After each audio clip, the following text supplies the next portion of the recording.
نبی اکرم شفیع اعظم دکھے دلوں کا بسم اللہ الرحمن الرحیم نحمدہ ونصلی علی رسولہ الکریم اما بعد۔ آج ہم ختم نبوت کورس کا یہ تیسرا سبق پیش کرنے جا رہے ہیں۔ اس سبق میں ہم آپ کو ختم نبوت کی اہمیت بتائیں گے۔ اللہ تعالیٰ سے دعا ہے کہ اپنی رضا کے مطابق بات کرنے کی توفیق عطا فرمائیں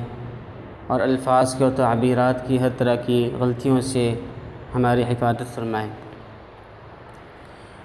دیکھیے، ختم نبوت کی تاریخ بہت قدیم ہے۔ اس کی اہمیت کا اندازہ اسی سے لگایا جا سکتا ہے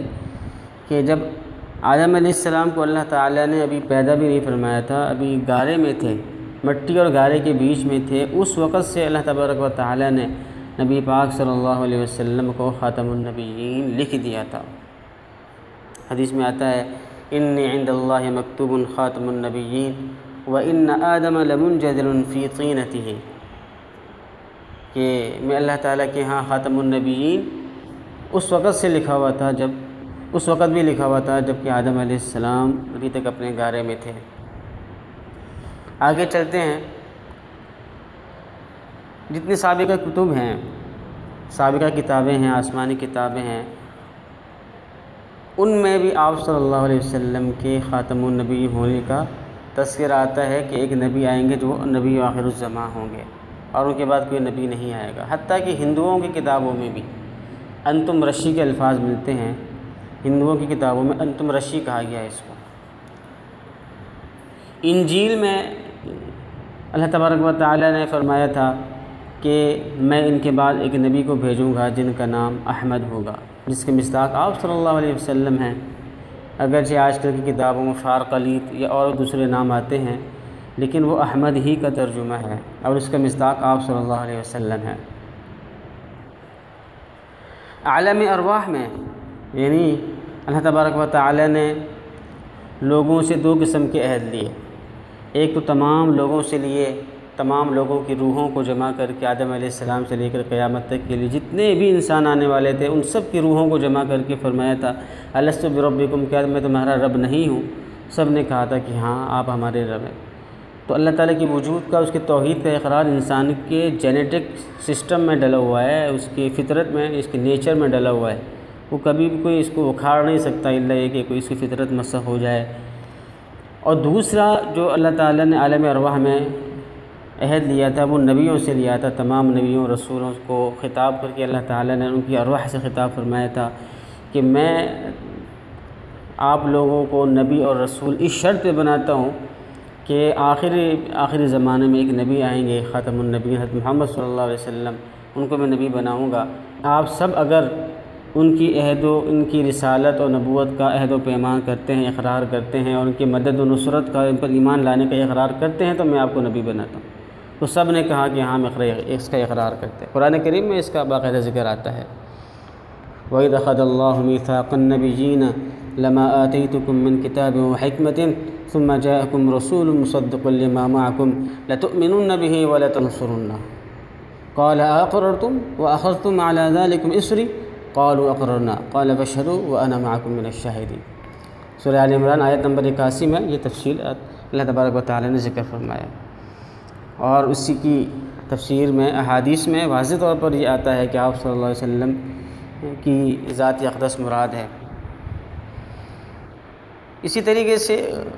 جب ہم قرآن کریم کو لیتے ہیں تو قرآن کریم میں دیکھیں کسی چیز کا حکم آ جائے، کسی چیز کا تذکرہ آ جائے تو اس کی اہمیت اور قطعیت کا اندازہ ہوتا ہے۔ ایک چیز کا تذکرہ حدیث میں آئے، فقہ کی کتاب میں آئے، اس کی بھی اہمیت ہے، لیکن کسی چیز کا تذکرہ صاف لفظوں میں، دو ٹوک لفظوں میں قرآن کریم میں آ جائے تو وہ تو قطعی ہے، اور اس کا منکر تو بالکل ہی دائرہ اسلام سے خارج ہے اگر دو ٹوک و قطعی لفظوں میں جس کے معنی کے اندر کوئی دوسرا احتمال نہ ہو۔ تو آپ صلی اللہ علیہ وسلم کے خاتم النبیین ہونے کا تذکرہ قرآن کریم میں واضح الفاظ میں موجود ہے وَلَٰكِن رسول اللہ و خاتم النبیین۔ آپ صلی اللہ علیہ وسلم کو قطعی اور دو ٹوک اور واضح لفظوں میں جس میں کسی اور معنی کی گنجائش ہی نہیں ہے کہا گیا ہے کہ آپ صلی اللہ علیہ وسلم خاتم النبیین ہیں، یعنی کہ نبیوں کے سلسلے کو ختم کرنے والے ہیں۔ تو اس لیے قرآن کریم سے اس کا واضح طور پر ثبوت ہو گیا۔ دوسری بات یہ ہے کہ قرآن کریم ہی کے اندر ہمیں اگر کوئی نبی خدا نخواستہ کوئی نبی آنے والا ہوتا تو اللہ تبارک و تعالی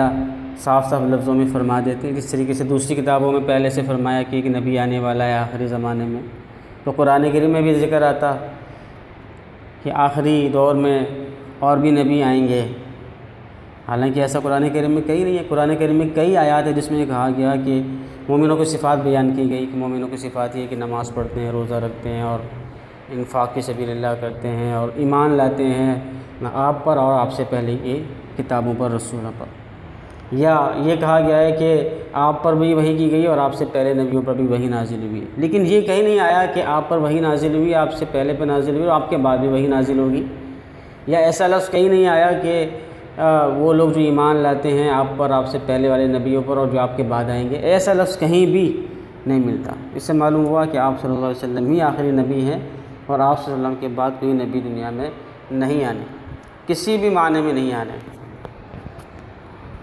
احادیث میں اب دیکھتے ہیں تو احادیث میں 200 سے زیادہ حدیثیں اس بات کی موجود ہیں کہ آپ صلی اللہ علیہ وسلم خاتم النبیین ہیں۔ صحابہ کرام کا اجماع ہم دیکھتے ہیں تو صحابہ کرام کی اس پر اجماع ملتا ہے کہ انہوں نے آپ صلی اللہ علیہ وسلم کی بعد کسی کو بھی نبی تسلیم نہیں کیا، اور مسلمہ کذاب کا تو دعویٰ ہی یہی تھا۔ مرزا غلام قادیانی ہی کی طرح اس کا دعویٰ تھا کہ وہ یہ کہتا تھا کہ میں کوئی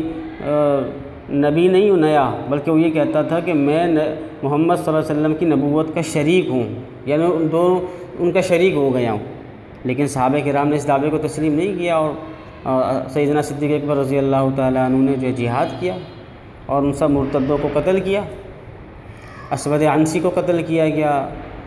اور جتنے بھی تاریخ ہمیں بتاتی ہے، مسلمانوں کی تاریخ اٹھا کے ہم دیکھتے ہیں، مسلمانوں کی تاریخ میں یہ تو ہوا ہے کہ کوئی مدعی نبوت ظاہر ہوا اور اس نے پھر بعد میں توبہ کر لی تو اس کی توبہ قبول کر لی گئی، لیکن ایسا نہیں ہوا کہ اگر توبہ اس نے نہ کی ہو اور اس کو چھوڑ دیا گیا ہو، اس کو